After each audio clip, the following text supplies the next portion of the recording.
Welcome back to Footballology. So I know I'm pretty late on this, or the whole ordeal that went down with D Hop and David Johnson in that trade.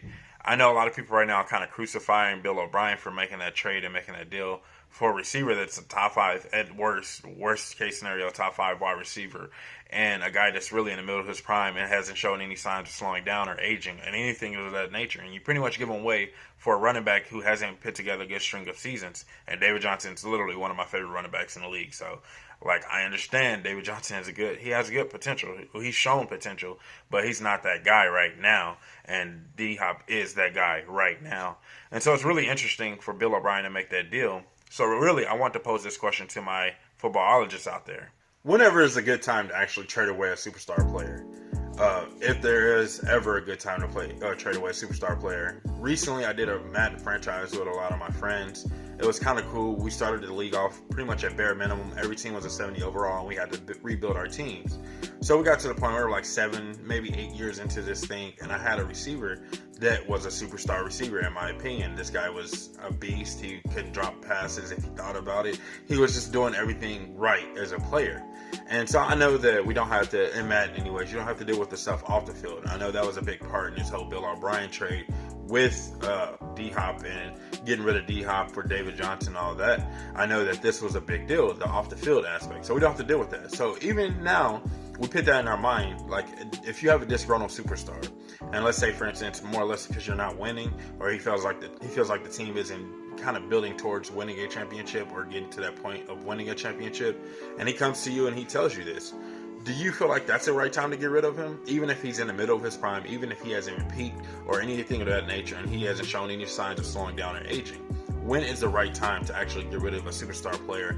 And if you do, what do you get rid of him for? Because at that point, you feel like that he's worth every bit of a first-round pick, or at least another player that's considered a star player, a guy that can at least come in and contribute for the team. And David Johnson's like flirting with the star / just a role player kind of guy. And so that's the really part. I think that's the part that Bill O'Brien's kind of getting torched on. Now, if you ask me, in that case, in that situation, I can't justify getting rid of Deandre Hopkins, regardless of our relationship off the field. I think that if he gives our team the best chance to win ball games, then I need to have him on the field, and especially if he's your young quarterback's best primary target.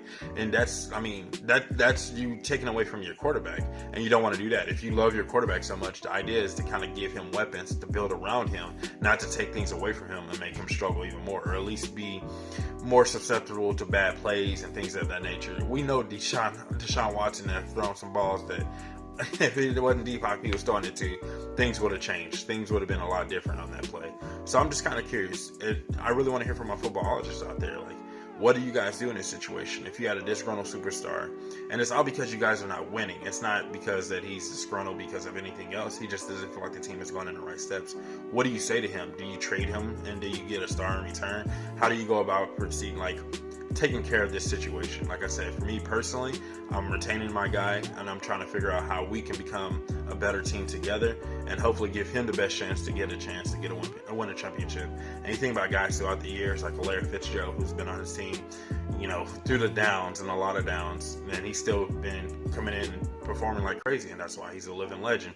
And then you think about guys like Calvin Johnson, who never had a chance, Barry Sanders, who never had a chance, because the team around him just never felt like they were trying hard enough to actually win a championship.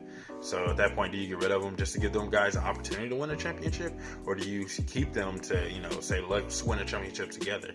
It's a really thin line, but I don't see any reason to actually ever get rid of an aging superstar. Even if, like I said, if he's aging, there's no reason to get rid of him then either. You got to retain this guy. You got to keep this guy on your roster and find a way to give him a championship. Maybe if he's like, hey, I got one more year left in me, and you don't feel like the team is going in that right direction, then maybe that's a good chance to kind of all right, here, we're going to trade you to a Super Bowl caliber team that'll give you your best chance to win a ball game or your best chance to win a championship. I can see that being a situation. But let me know what you guys think in the comment section below. Do you trade away your superstar player? What do you get in return? Is it okay to trade away a superstar player? I'm kind of curious. I want to hear from my footballologists out there. And if you're not a footballologist yet, go and subscribe to the YouTube channel today. Become a footballologist and stay safe, football fans.